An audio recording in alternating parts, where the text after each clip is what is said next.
myself. Okay.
Look at the pictures. Look at the pictures.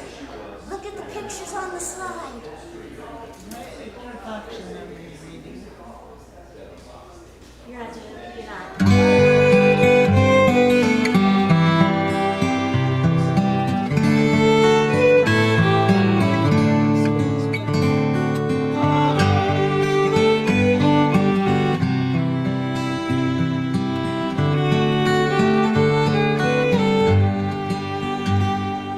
Just before the battle, mother, I am thinking most of you.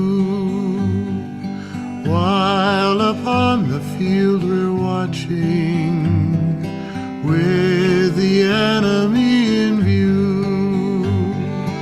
Comrades brave around me lying, filled with thoughts of home and God. For well they know that on the morrow some will sleep beneath the sod. Farewell, mother, you may never press me to your heart again, but oh, you'll not forget me, mother, if I'm numbered with the slain.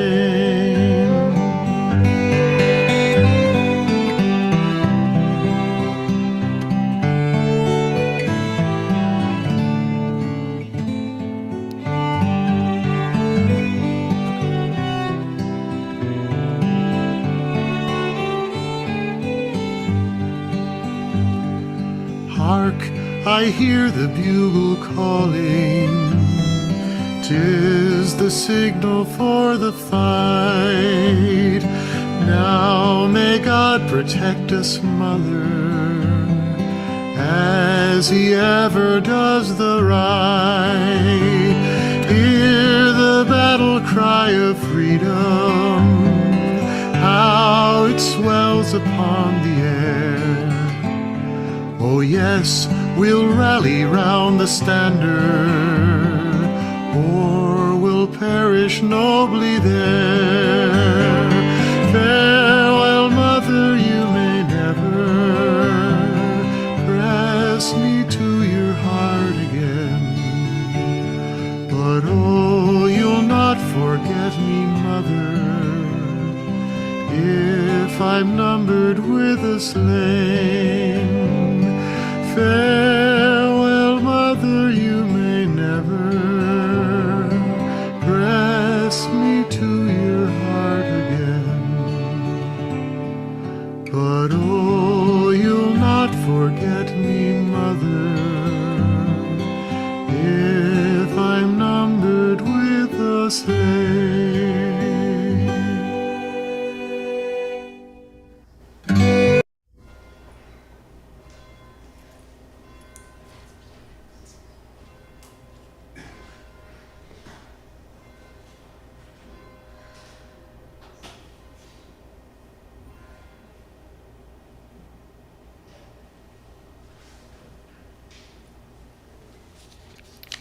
Good morning.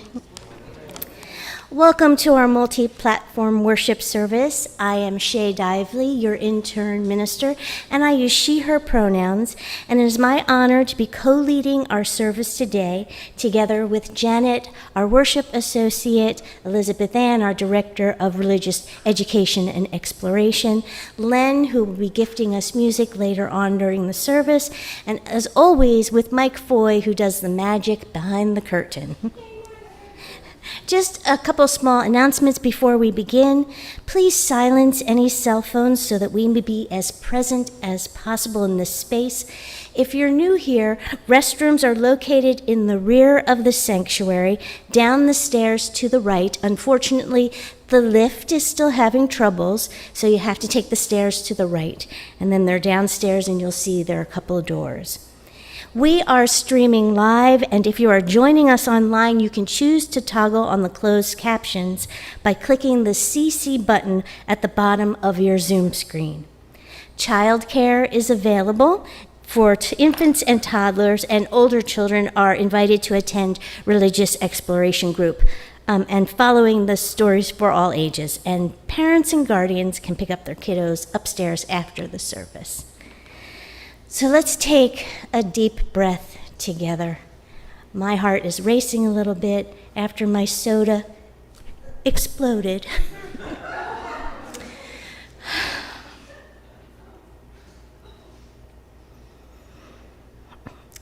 This is a UU congregation, which means we are people of many differences, many different faith traditions, different racial identities, different gender expressions, and all different ways of moving in and showing up in the world.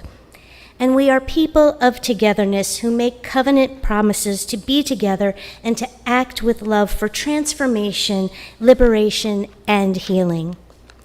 This is a historically universalist sanctuary, which means that we welcome all who in turn welcome all in the spirit of love and wholeness, and we are made more whole by your choice to be with us today.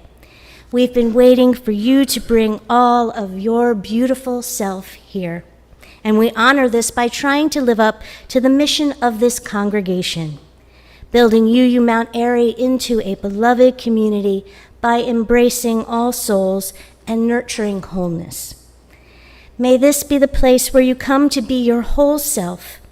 May this loving community help you speak your doubts and welcome your questions. In this space, may you find transformation, liberation, and healing. And may you leave this place changed for the better, and may you change this place, leaving it better. So today's service is about entering the sacred and hallowed ground of Decoration Day, or Memorial Day as many of us know it. It's about breathing into the history of this day of remembrance and how it beckons us to be part of its holiness, to do and be the remembering that brings us back to the siblinghood of humanity, the grace and empowerment of healing collective trauma, and the embodiment of a liberated and holistic future. It's about being present to the thoughts and experiences that come up as one practices undoing the reshaped history that has been passed down from generation to generation, and the gathering of discovered forgotten moments and memories. The images in the prelude title slide included photographs of those who were almost relegated to the edited pages of history. The soldiers standing in front of the guardhouse are members of the 107th Colored Infantry Regiment, whose fort overlooked the Potomac River and was part of the defenses for Washington, D.C. The gentleman that was holding the flag is Sergeant William Carney, the first African-American Medal of Honor recipient, who was promoted to sergeant due to his heroism and actions during the Battle of Fort Wagner in Charleston, South Carolina. And the poised woman, she is Susie King Taylor, the first African-American Army nurse. She also founded the first free African-American school for children at the age of 13, and she is the only African-American woman to publish a memoir of her wartime experiences. We lift these ancestors up so that they may become part of our collective memory, reminding us of the importance of their legacy. So in you congregations, we light a chalice to celebrate our coming together in love, to mark the sacred space and time of our community, and invite the Spirit into our lives. We invite you to light a candle wherever you are today. And today we're going to kindle our chalice with words by Nicole McKay. We invite you to lean into these words as Janet lights our common chalice. We gather to remember those who could not grow old, and those forced to grow old long before their time. We gather to mourn and grieve with one another all of our losses, the people, the stories, the loved ones, and the futures that could have been. We gather to do the hard work of facing the difficult realities of our present and our past, where there is conflict, violence, war, and hatred. We gather to hold space for silence as we try to make meaning of our history to help us work for peace and justice today.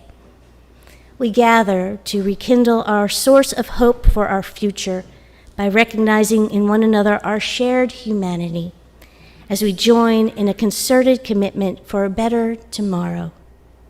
We gather because we need community to do all of this holy work. Our opening hymn is number 318, We Would Be One. Let us rise in body and spirit as we sing together.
Part of our being a community is learning to share the authentic and vulnerable parts of ourselves with others, to see and be seen, to know and be known.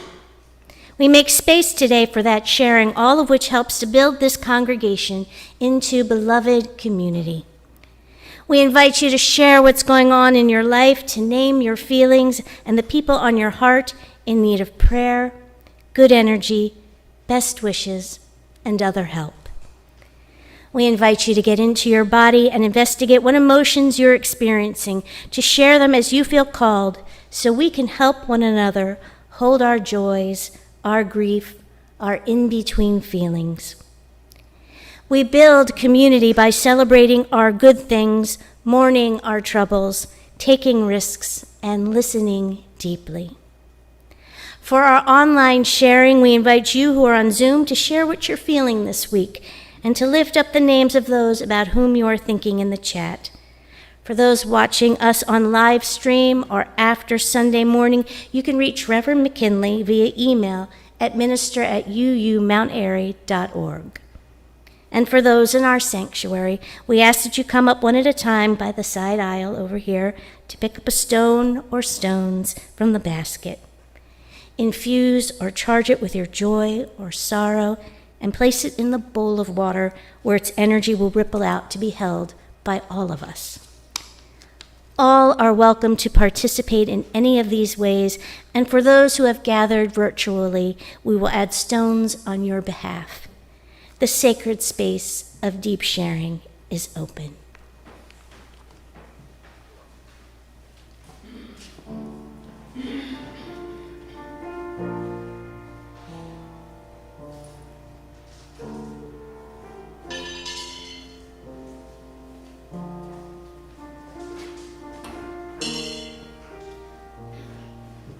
Hello, my name is Jane, and I have two joys.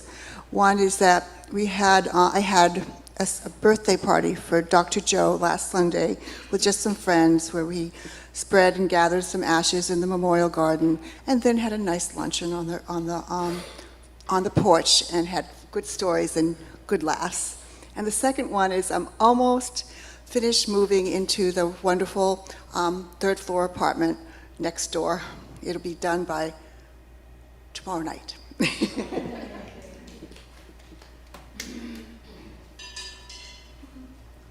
My name is Annabelle. Since we moved to Folkways, one thing that really annoyed me about the community was that they had scent zappers in the community bathrooms, zapping scent every 30 minutes, and they had colored scented hand lotion I'm allergic to. So this really annoyed me because I live there now. So I'm happy to say after 6 months, and after I joined the environmental committee, and after I spoke to the person in charge of it, we now stop the zappers and we have unscented, undyed lotion in the bathrooms. That makes me very happy.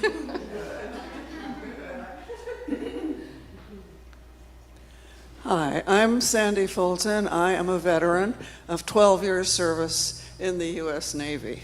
Thank you. No, don't thank me for that. Thank me for getting out. I didn't realize when I went in what I was getting into. And I was getting into a dream of conquest by the United States of the whole world. And it was not fun after a while. When we invaded Vietnam, and that's what we did, I started thinking, for the first time in my life perhaps, and I got out in 1968 after the Tet Offensive kind of went boom, and it was just a happy day when I got out. 3 days later, I went down to the office of the Vietnam Veterans Against the War, signed up, and took over as their secretary for a while. And and I am still a member of the Vietnam Veterans Against the War, most of whom now are dead. But I'm still 88 and alive, and I did not go to, there is a Germantown celebration for the veterans, at this day. And it isn't, it's even bigger, I think, than the one for Veterans Day. But I didn't go this year, and I just am not up to it right now, listening to Joe Biden. I'm sorry, pardon me, I shouldn't say something like that. But I wish that all of us could dedicate ourselves to peace, and peace around the world, and it has to stop with what our country has been doing. And I really do thank Thank you, Sam. everybody who is involved in these things. And Thank you. 12 years was enough for me. And my husband was, he couldn't get in because he had a very bad chronic disease. I figured 12 years was enough for the both of us. So Thank you. Thank you, Sandy. I appreciate your listening, and I appreciate your patience, but it is, I don't feel sentimental at all about war. I think war is a disaster. War is murder. It's mass murder. And I hope we all pretty much feel that way. Thank you.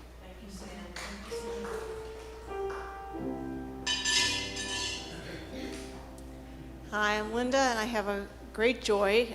As you know, this past week we had several events to launch Reggie Harris's memoir, Searching for Solid Ground, and I really want to thank all of you from this congregation who were so supportive, especially Kathy, Deb, and Barbara Pollock, who helped sell books and greet people as they came into the events, Bruce and Linda Pollock Johnson, who co-hosted the one here through the Folk Factory, and all of you who came out to the various events. I really appreciate it.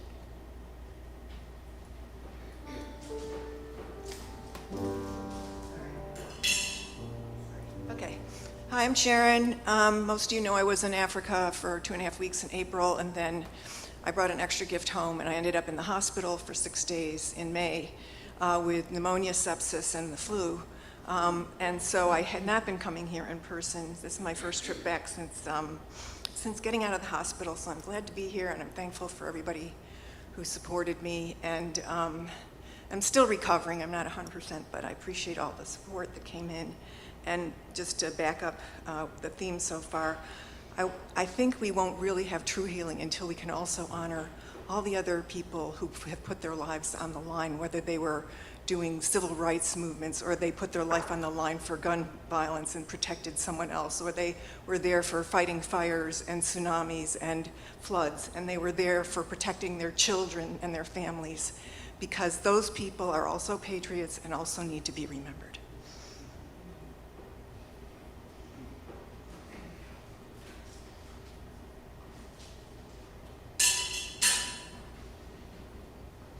Hi, I'm Ron Soper. My athletic, healthy, successful son, who once was here on Eye Care Day when Chuck Urquhart painted his back, it's supposed to be funny, is facing heart surgery. It was going to be the end of June. Now it's delayed because when they did the catheterization, they had to put in a stent, and that checks everything up. Anyway, he's been trying to avoid it for a year, and now he has to face it. So please pray, meditate for him. Thank you.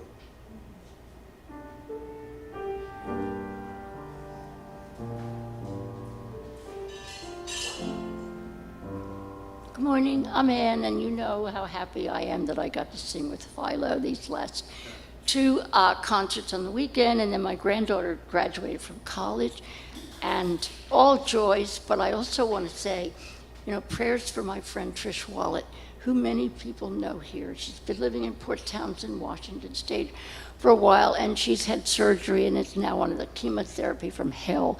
So I'm talking to her a lot, and she needs prayers just to have whatever she's going through be less awful. And also prayers for anyone in this congregation who's going through this kind of thing, and for the people taking care of them.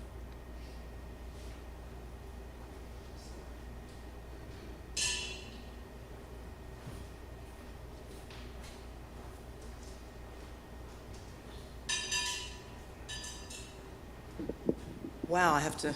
Good morning, I'm Jill. I have two joys to share. I shared about maybe 5 weeks or so ago that my first cousin and I went to Queens to take care of our much older cousin. And this time, this week, I went and took her to see a doctor just to have a checkup because Sandy, I think 88 is the new 50. She just turned 88, and her health is amazing, as I hope yours is too. Amazing for someone of her age who also had not been to a doctor in we don't know how long. So that was really a really good day. It was a beautiful day for the trip, and my other joy is always every day my son Jordan, who is just fills my heart, and he's just such a wonderful child.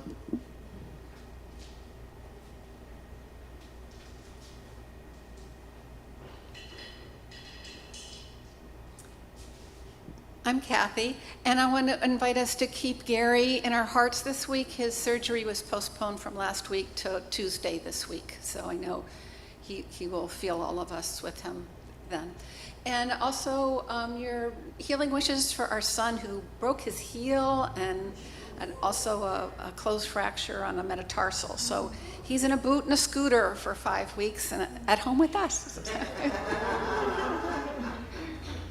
And this is my husband, David.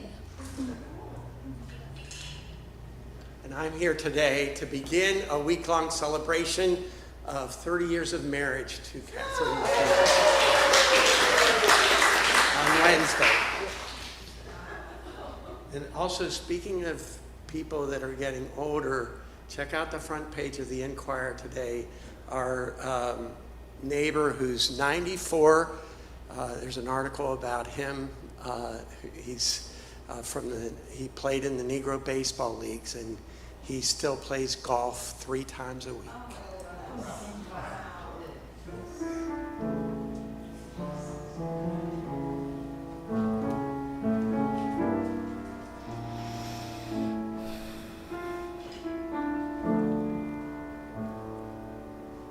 Elizabeth Ann, would you please add a final stone for all those joys and sorrows not shared out loud, but held in the secret, sacred quiet of our hearts? Thank you. Friends, will you join me in prayer however you define prayer? Spirit of life, eternal and gracious one, we lift up these prayers for those we love, those we don't know but hope that the world becomes a better place for them to be in. We ask that all of these joys and sorrows find their way into each of our hearts so that we may hold them throughout the day, offering them grace and love. Blessed be and amen. I'm going to invite Elizabeth Ann up to share a story.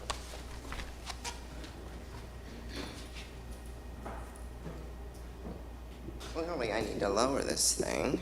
Okay, there we go. I think. There. Hi, everybody. I'm Elizabeth Ann. I am your director of religious exploration. So happy to be here with you this morning. And I'm grateful that y'all helped me bring my mother into that space. That's what that marching was around. Neither one of us can resist a Sousa march, you know, and she has gone on to her reward, as they would say in her religion. And I wanted to bring both of my parents in today, because in our family, we do celebrate Decoration Day. We've always called it that. My prop. My dad and I would go to the garden center and get something like this and go to each of our ancestors' graves in the Scottdale Cemetery in Westmoreland County in western Pennsylvania. And it would be like this really big project, and I loved it, loved it, loved it. And my dad was a religious person, but he didn't go to church. And I remember as a child saying, "Oh, I don't have to go to church. You don't go to church." And he said, "The forests and the streams are my cathedral." And so this ritual that we had with plants and our ancestors was like his, one of his spiritual, religious acts. And I loved it every year. And I would look forward to it every year. And I started going with him probably when I was like maybe about 7 or 8. And, we would go to the garden center and then pick out the plants that we wanted. And I don't know about you, but how do you honor your grandparents, your parents, your great-grandparents? It's like, I want to invite you all into some kind of ritual with that. Some of us in this congregation honored our someone in our religious lineage, Frances Ellen Watkins Harper, by going to decorate her grave. It was not Decoration Day. But this plant, in RE, we have been talking a lot about transformation and interdependence as it relates to gardening. And I learned that from my daddy. He had huge gardens, flowers and herbs and vegetables and fruit trees and berry bushes. We lived in the country. And, I was always a universalist, but I didn't know it existed. So I'm grateful to my ancestors, including the ones that founded Baptist churches in rural Pennsylvania, but my dad who opened my brain about what we might believe. And my mother was a lot of fun, and she could not resist a Sousa march, and I learned how to get right in there with that. And so this day is challenging, but it's about honoring ancestors, however you may think about ancestors. And that's my takeaway for this story of honoring ancestors in the way that makes sense to us. And so my parents are now in the Scottsdale Cemetery, along with my grandmother Ashby, my aunt Patricia, and my cousin Selena, all in this one plot. And my dad would go around and bless each of the graves. And one of the people that is in there is my younger brother, who died as an infant, James. And so my dad would go over to James' grave, pat it, and say, "Hey, little fella, how you doing?" And ancestors, whether they're like an infant James or my grandmother Ashby, who lived into her 80s, or my great-grandmother, who I'm named after, Mary Elizabeth Lee, who lived into her 70s. They're all there. And my dad and I would go around and connect with each of them. As the next time I go home, which will be sometime this summer, I will go around and say, "Hey, Daddy, how you doing? Hey, Mom. Hey, little fella. Hey, Miss Mary Elizabeth. Thank you, Grandmother Ashby. Because if it weren't for you, I wouldn't be here." Honoring ancestors, decorating them, whether it's a shrine or a place in your home with their photograph. Because we will also be ancestors, and we're teaching the next generation how to honor our ancestors. And it's such a joy to talk about that with kids in a good way. What's the moral of this story? I don't know. Honor your ancestors. March in your kitchen. I don't know.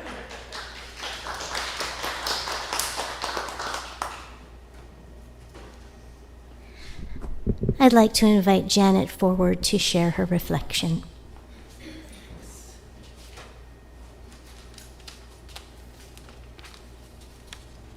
Good morning. Oops.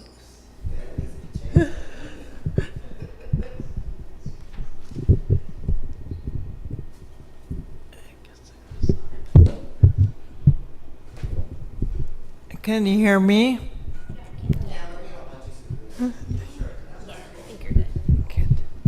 Okay. I am large. I contain multitudes. This quote from Walt Whitman has long been a favorite of mine. This theme of pluralism spoke to me because I consider myself intersectional, a news term defined in Wikipedia as an analytical framework to understand a person's social and political identities. I've taken a sharp detour in recent years regarding veganism, the rights of animals, and concerns for the future of the planet. I became vegan roughly 5 years ago after a medical emergency led me to a healthy plant-based diet. I imagine a born-again vegan is as irritating as a born-again anything else. Still, I do credit my healthy vegan lifestyle for my being here, which is why I'm so excited about it. I've always been intersectional, that is more than one thing. For instance, I came out as a lesbian in the 1980s. That remains with me. And despite everything, I'll always be from a working class background. That has shaped many of my work habits and my values. As I reflect on Memorial Day, I see that I am the daughter of a late dignified father who was an enlisted man in World War II, and that despite my conflicting feelings about patriotism and war, this experience is part of me too. Speaking of ancestors, I am intersectional in my writing as well as in my life. I was very excited yesterday to find out that my most recent novel, Cinnamon, A Dairy Cow and Our Farmer's Path to Freedom, has just been published and will be featured at the Frankfurt Book Fair in Germany this year. We're all more than one thing. In my case, I am an old school lesbian feminist, and I am also queer, and now I am also vegan, and often that is the first thing that comes out of my mouth. Being vegan gives me hope. I have hope for my health. I have hope for humanity, that we realize that we're all animals and we be kinder to ourselves, to each other, and to all beings. And I have hope for the future of the planet. I don't have to tell you that we're living in bleak times. And even if we are living in a time of backlash, even though I and many others have lived through hate before and are still angry, I also still have hope. Namaste.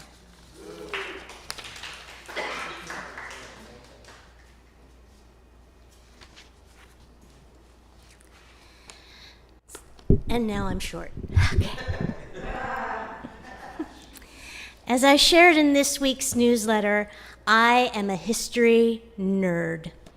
I love learning about historical events by watching documentaries, researching archival photographs, footage, and audio, discovering new music, attending lectures, and finding articles and reading books, although it's difficult. I do read books. I think that this love for history and widening my understanding of historical events was fostered by my parents and then further cultivated by various teachers and professors I've had. One teacher particularly comes to mind today, Mr. Goodwin, my high school history teacher. I think I had class with him during my senior year, which would be in 1983. He used to always do this thing, specifically, and then he'd mention a big point. And I'm sure that if you asked my brother, he could do the same mannerism. I can remember him sitting on a stool in front of our desks, and he looked very intently at us, closed his textbook, and said, "And now we're going to talk about the Vietnam War."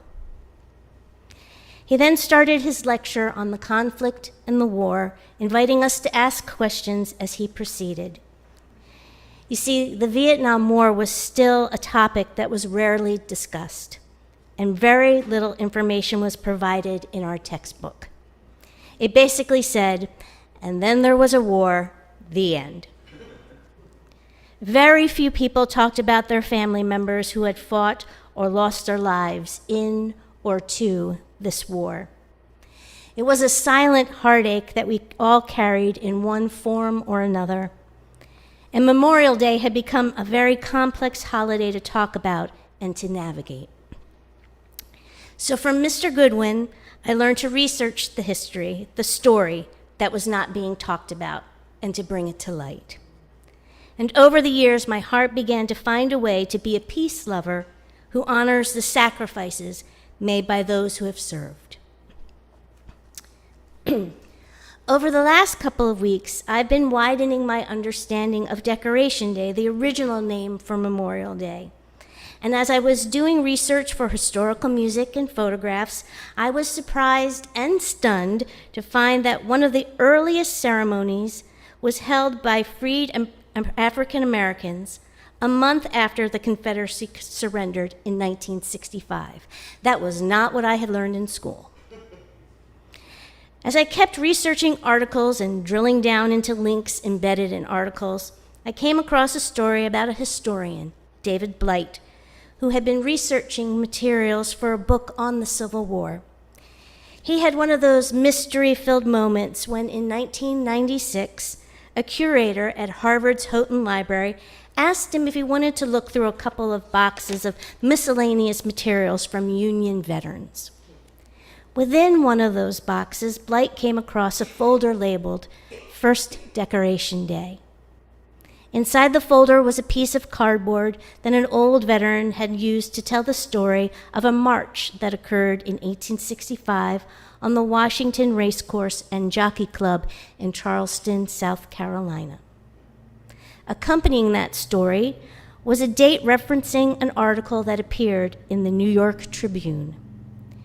These pieces of information led Blight to discover that the first Decoration Day, the earliest Memorial Day commemoration on record, occurred on this racetrack, and that, yes, it indeed was organized by members of Charleston's African American community. Blight shares that narrative told the essence of the story that I ended up telling in my book of this march on the racetrack in 1865. In his book, Race and Reunion, The Civil War in American Memory, Blight writes that during the final year of the war, the Confederate command in the city had converted the Planters Racecourse horse racing track into a prison. Union soldiers were kept in terrible conditions in the interior of the track, without tents or other coverings. At least 257 died from exposure and were hastily buried without coffins in unmarked graves behind the former judge's stand. And that's the image on the upper left-hand side. After the fall of the city, Charleston's blacks, many of whom had witnessed the suffering at the horse track prison, insisted on a proper burial of all of the Union dead. The symbolic power of the planter aristocracy's racecourse, where they had displayed their wealth, leisure, and influence, was not lost upon the freed people. And in conjunction with James Redpath and the missionaries and teachers among 3 Freedmen's Relief Associations at work in Charleston, blacks planned a May Day. A May Day ceremony. On that day, Charlestonians engaged in a spiritual ritual, a healing practice to create a balm for the deep sorrow and horror that they and the nation had experienced, were still experiencing. As Blight proclaims, Black Charlestonians gave birth to an American tradition. And that middle photograph is the graveyard. And this is from the Charleston Daily News. The ceremonies of the dedication of the ground where are buried 257 Union soldiers took place in the presence of an immense gathering yesterday. Fully 10,000 persons were present, mostly of the colored population. The ground had been previously laid out, the mounds of the graves now newly raised, and a fine, substantial fence erected around the enclosure by 24 colored men. Friends of the martyrs and members of the Patriotic Association of Colored Men. The exercises on the ground commenced with reading a psalm, singing a hymn, followed by a prayer, and the procession was formed shortly after 9 o'clock and made a beautiful appearance. Nearly everyone present bearing a handsome bouquet of flowers. The colored children, about 2,800 in number, marched first over to the burial ground, strewing the graves with their flowers as they passed.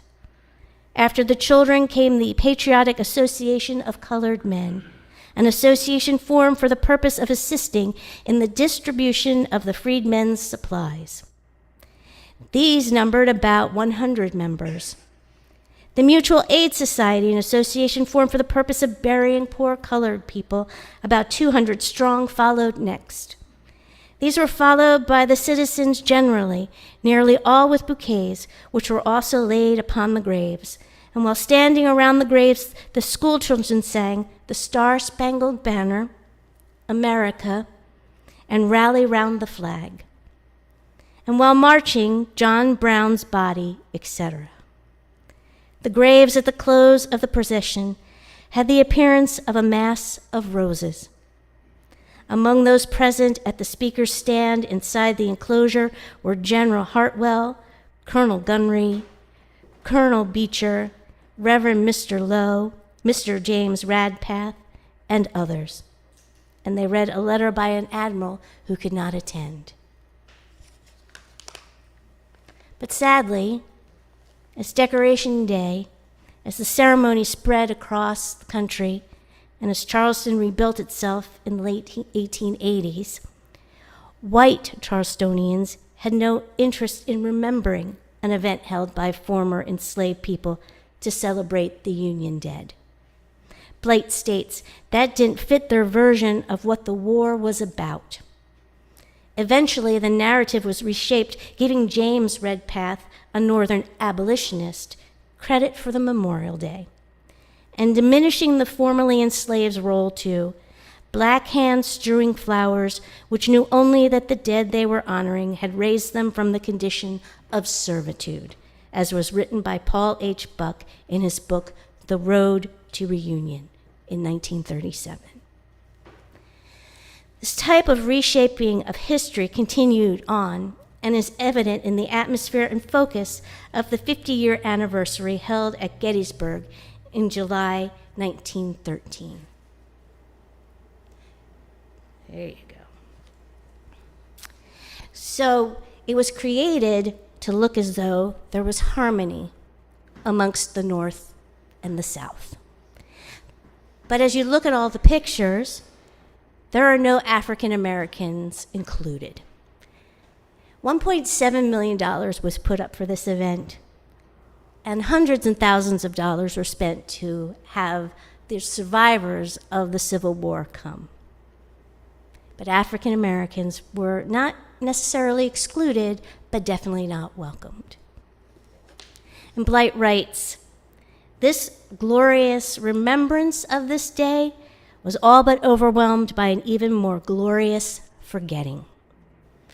He writes, "Of course, nations rarely commemorate their disasters and tragedies unless compelled by forces that will not let the politics of memory rest. One should not diminish the profoundly meaningful experiences of the veterans themselves at such a reunion. The nation, through the psyches of old soldiers, they had achieved a lot of healing. But the 1913 Peace Jubilee, as the organizers called it, was a Jim Crow reunion. And white supremacy might be said to have been the silent, invisible master of ceremonies. At a time when lynching had developed into a social ritual of its own horrifying kind, and when the American apartheid had become fully entrenched, many black leaders and editors found the sectional love fest at Gettysburg more than they could bear. A reunion of whom? One asked in the Washington Bee.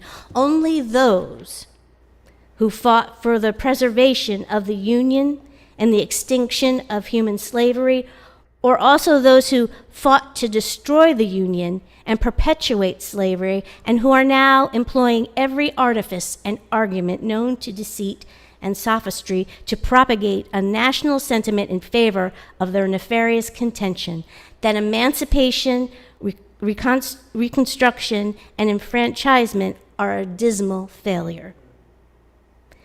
He continues, "Black responses to such reunions as that at Gettysburg in 1913 and a host of similar events demonstrated how fundamentally at odds Black memories, and I would say experiences, were with the national reunion.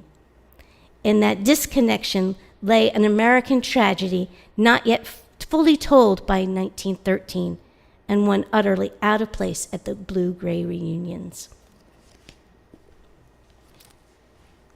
So this picture, I think, is more accurate of how the day went. You can feel the tension and the discontent. There were arguments that occurred during the event. There were a lot of outbursts. And they had been told that day, they had been told that during the week, they were not to discuss what the cause of the war was. "We are not here to discuss the genesis of the war," said the governor of Virginia.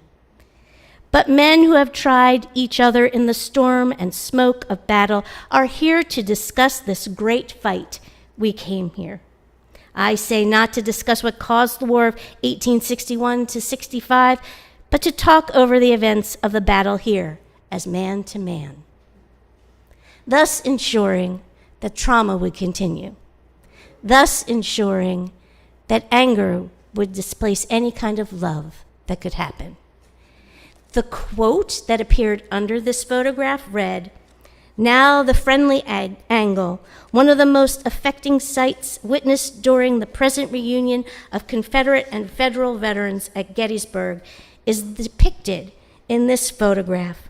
Across the stone wall, which marks the boundaries of the famous Bloody Angle, where Pickett lost over 3,000 men, from 6,000, these old soldiers of the North and South clasp hands in fraternal affection."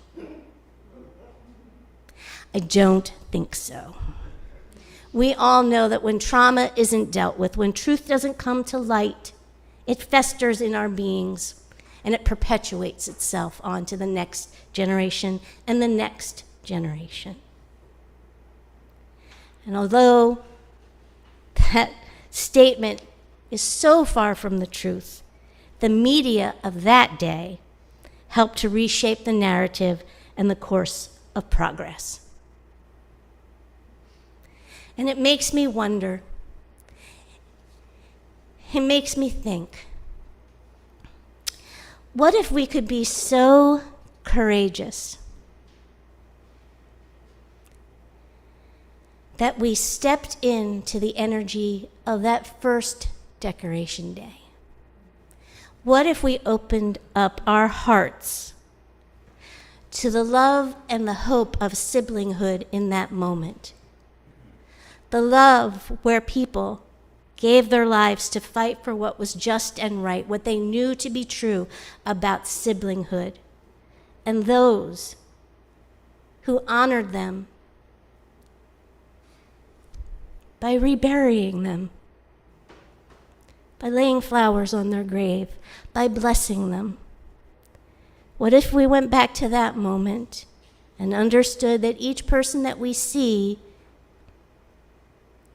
in a mass grave connected to a war is also one of those people? What if we could step into the lament of unjust wars in any shape or form? What if we could step into the sorrow of a family who lost a brother, a sister, a mother, a father, a friend?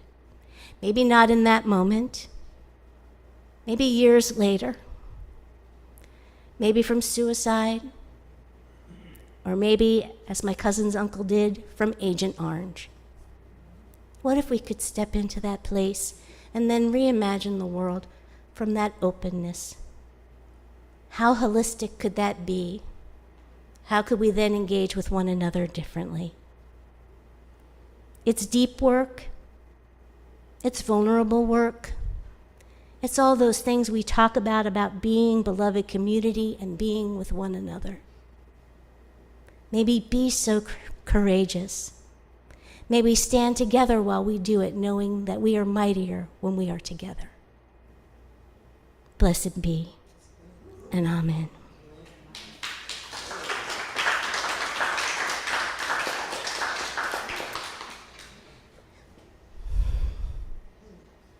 I suddenly have Reverend McKinley's voice in my head now, going, do the offering, do the offering. So now is the time when we take up our offering of financial resources for the good of this community. If it is your first time with us, there's no expectation that you give anything than a yellow, white, or pink contact form. Red or yellow or pink or blue, purple or orange or green. I can see a rainbow. Okay. Or letting us know how you found us and how we can support you. We know there are many ways to give back to this congregation, and we encourage you to find a way that works for you. For giving of financial support, your money or checks put in the plate will be used to fund the ministries of this church, and any pocket change or other money that you designate change for change online or by putting them in the white envelopes in the pews will be sent to this month's selected Change for Change organization in Cobra, Philadelphia. More information is on the screen about how to give. So the song chosen for today's offertory is The Vacant Chair. Their words are from a poem by Henry S. Washburn and were set to music by George F. Root, who is the same composer who wrote the prelude. Washburn wrote the poem after he heard about the death of a family friend's son, John William Willie Grout. Grout had been killed at the age of 18 at the Battle of Ball's Bluff. The poem first appeared in the Worcester Spy around Thanksgiving 1861, and it portrays the grief of losing a loved one to war. Though Root was a Union sympathizer, his songs express universal sentiments and found popularity on both sides of the Mason-Dixon line. Sometimes they were rewritten. Not sure how he felt about that. The photograph on the right of the song title is of Willie Grout. The photograph to the far right is of the Shaw 54th Regiment Memorial, reminding us that all families feel this loss when someone is lost to war.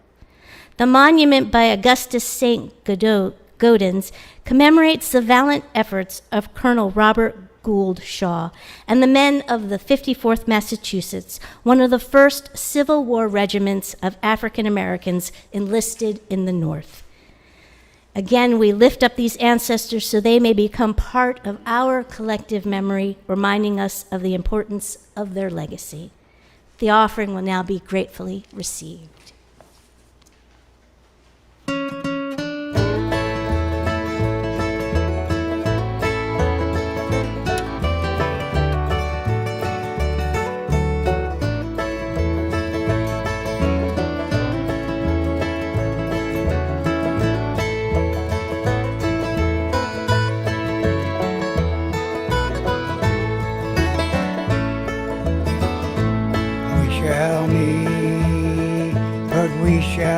end, there will be one vacant chair.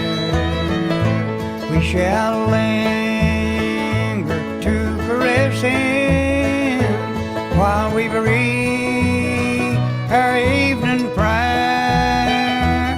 When a year ago we gathered, joy was in his my blue eye, but a golden cord is severed in our hope in ruined life.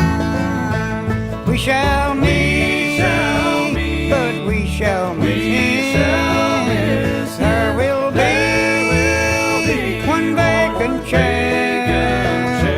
We shall linger to caress him while we breathe our evening prayer.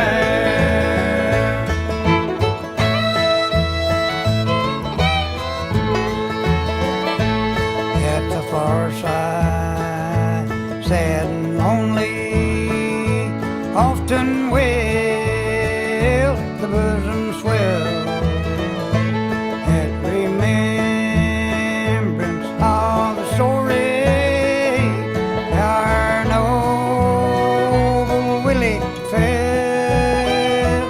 How he strove to bear the banner through the thickest of the fight and uphold our country's honor in the strength of manhood's mind. We shall meet, but we shall miss him. There will be one vacant chair. We shall linger to caress him while we breathe our evening prayer.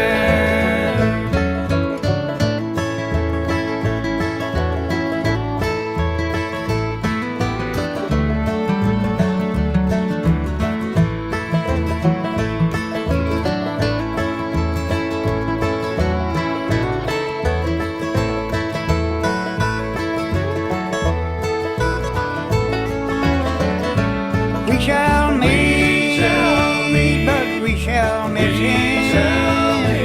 There will be one vacant chair. We shall linger to caress him while we breathe our evening prayer.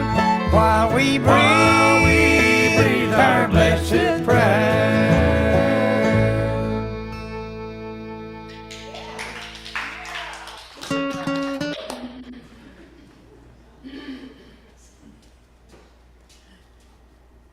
As we get ready to extinguish our chalice and end our time together this morning, please remember to stick around for a coffee hour and to chat with folks on Zoom. For more info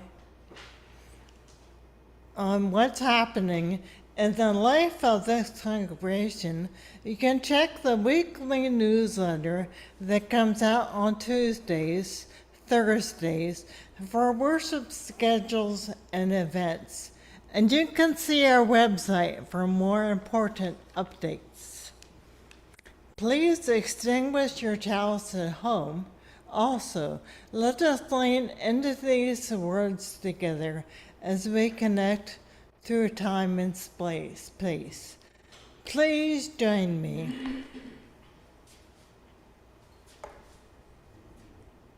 With the one and searching for the meaning, which bends our hearts and points us on our way. As one, we pledge ourselves to greater service, love and justice, strive to make us free.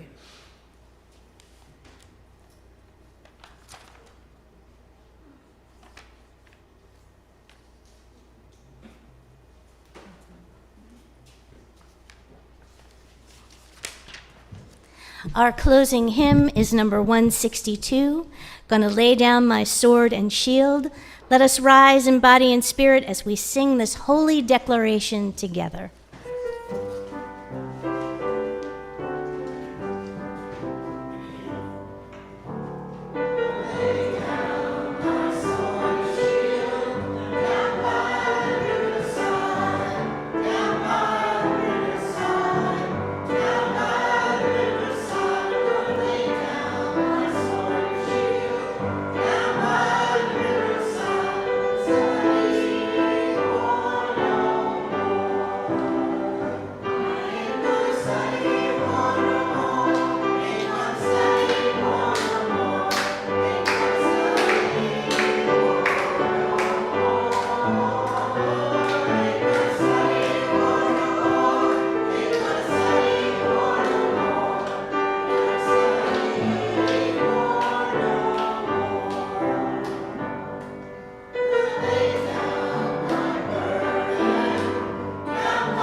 I'd like to thank you all for being with us today. I want to invite everyone to conversation and fellowship after the service. And before we read our closing words, I'd also like to invite everyone to remain for our postlude, "Oh Freedom," a post-Civil War freedom song. You may remain seated if you'd like, or you can rise in body if you're called to do so. And the photos that you see in the postlude title include images of emancipated children, an Emancipation Day celebration from June 19th, 1900, and a reunion held in 1917 where several participants are over 100 years old. We lift these ancestors up so that they may become part of our collective memory, reminding us of the importance of their legacy. I'm going to close with words by Frederick Douglass, who said these words when he was at a Decoration Day ceremony, and it was in front of the believe 9 graves of unknown soldiers. We are not here to applaud manly courage, save as it has been displayed in a noble cause. We must never forget that victory to the rebellion meant death to the republic. We must never forget that the loyal soldiers who rest beneath this sod flung themselves between the nation and the nation's destroyers. If today we have a country not boiling in an agony of blood like France is now, if now we have a united country, no longer cursed by the hell-black system of human bondage, if the American name is no longer a byword and a hissing to a mocking earth, if the Star-Spangled Banner floats only over free American citizens in every quarter of the land, and our country has before it a long and glorious career of justice, liberty, and civilization, we are indebted to the unselfish devotion of the noble army who rest in these honored graves all around us. Blessed be and amen. Oh, freedom. Oh, freedom. Oh, freedom over me. And before I'll be a slave, I'll be buried in my grave and go home to my Lord and be free. Oh, freedom. Oh, freedom. Freedom. Oh, freedom. Oh, freedom over me. Over me. And before I be a slave, I'll be buried in my own grave and go home to my Lord and be free. No more weeping, don't you know? No more weeping. No more weeping over me. And before I be a slave, I'll be buried in my own grave and go home to my Lord and be free. Oh, freedom. Oh, freedom. Oh, freedom. Freedom. Oh, freedom. Freedom over me. And before I be a slave, I'll be buried in my grave and go home to my Lord and be free. And before I be a slave, I'll be buried in my grave. I'm going home to my Lord and be free.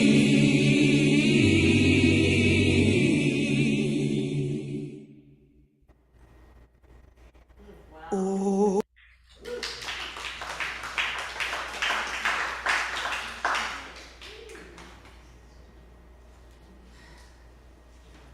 Thank you, everybody.